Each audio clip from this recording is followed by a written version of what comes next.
tiba-tiba nggak ada hujan, nggak ada angin, minta agar Prabowo selaku presiden turun tangan menyelesaikan gaduh ijazah palsu, baik ijazahnya Jokowi atau ijazahnya Gibran yang hari ini dipersoalkan.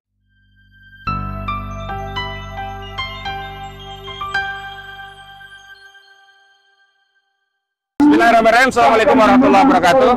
Alhamdulillah hari ini saya bersama para pejuang. Ada Pak Tamrin, Pak semuanya nih pejuang dari Jawara. Dan hari ini kita hadir di depan gedung KPK dalam rangka komitmen ya untuk terus memperjuangkan hak-hak rakyat dalam rangka memberantas korupsi, terutama korupsi dari keluarga Joko Widodo dan The Gang ya, dengan seluruh kroni-kroninya.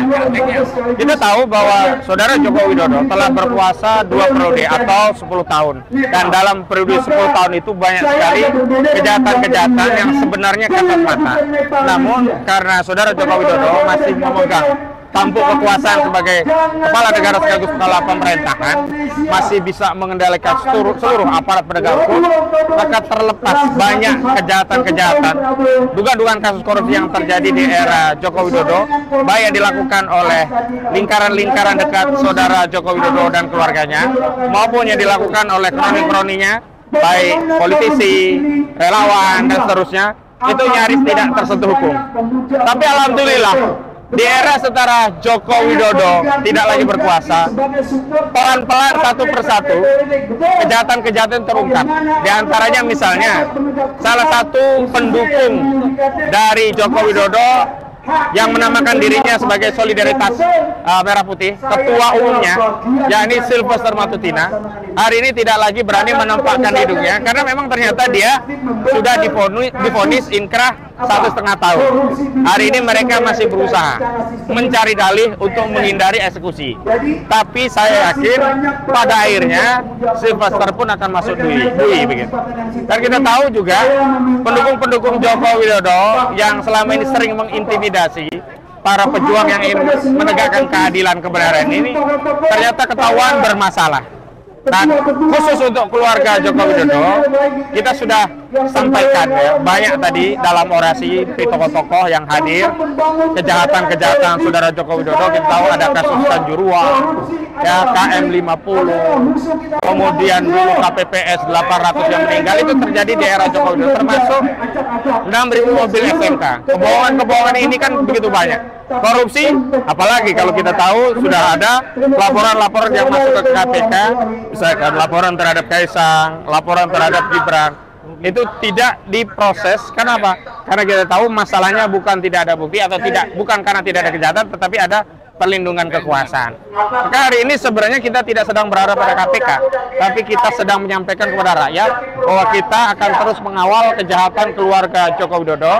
Dan saya ingin tegaskan bahwa hari ini ya, power Joko Widodo itu sudah melorot. Jadi kalau kita lihat di berbagai media, saudara Joko Widodo itu kesehatannya menurun drastis, ya kan?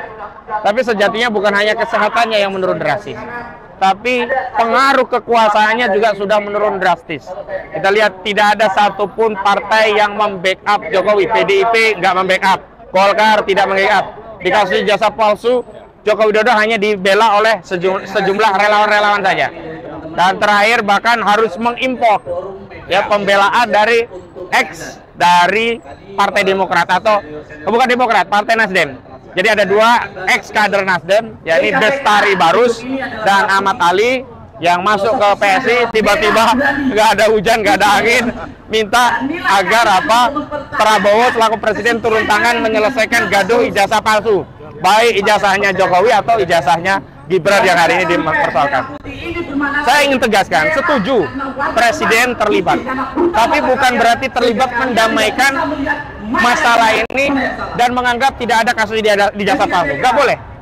Justru kita butuh presiden untuk memanggil Jokowi agar dia menunjukkan ijazahnya. Dan kalau ternyata ijazahnya diteliti Rismon Sianipar dan Rosyuryo itu ternyata sama dan palsu, ya dia harus masuk penjara.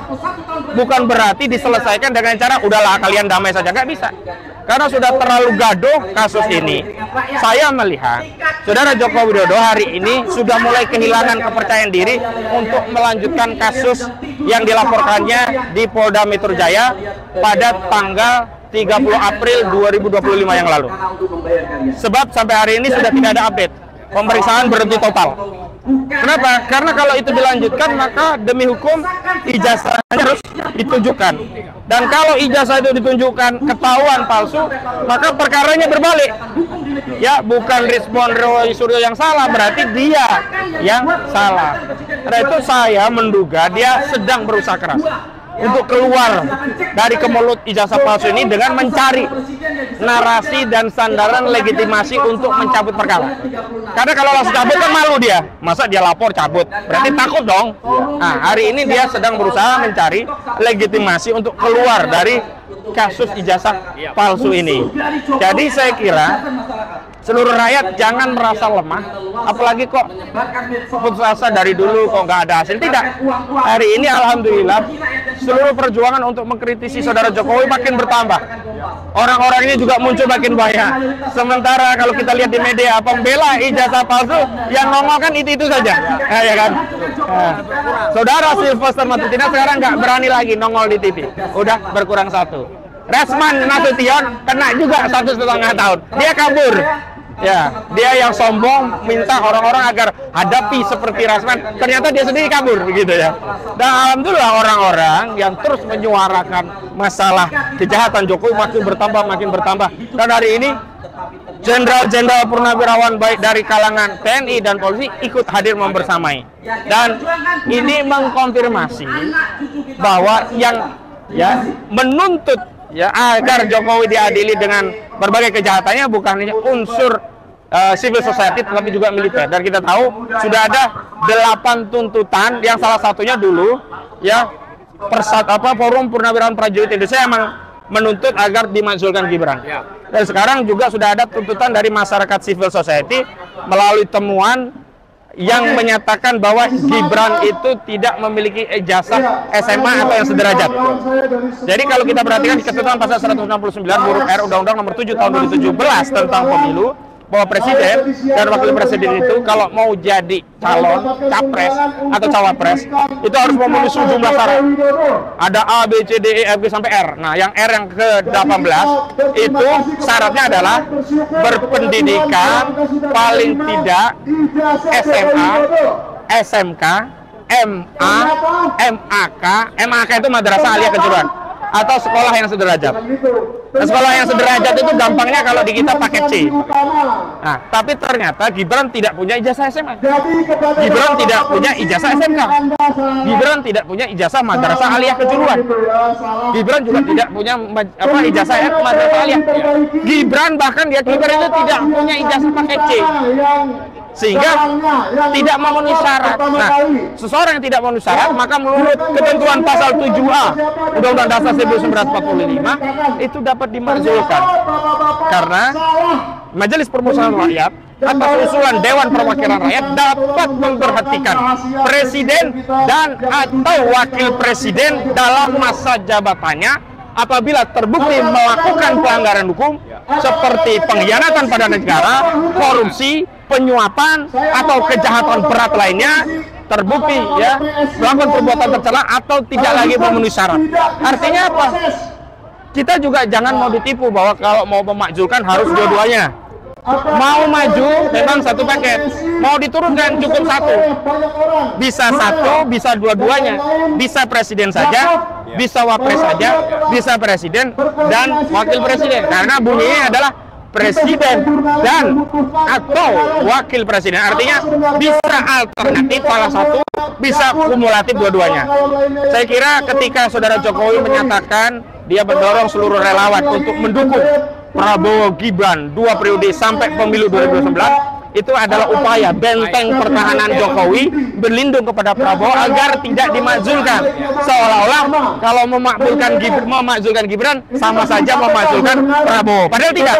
Karena paketnya berbeda, kecuali Prabowo tidak memiliki ijazah SMA seperti Gibran. Faktanya kan yang tidak punya ijazah SMA, yang tidak punya ijazah MA, yang tidak punya ijazah SMK, yang tidak punya ijazah madrasah aliyah maupun madrasah aliyah kejuruan itu hanya Gibran.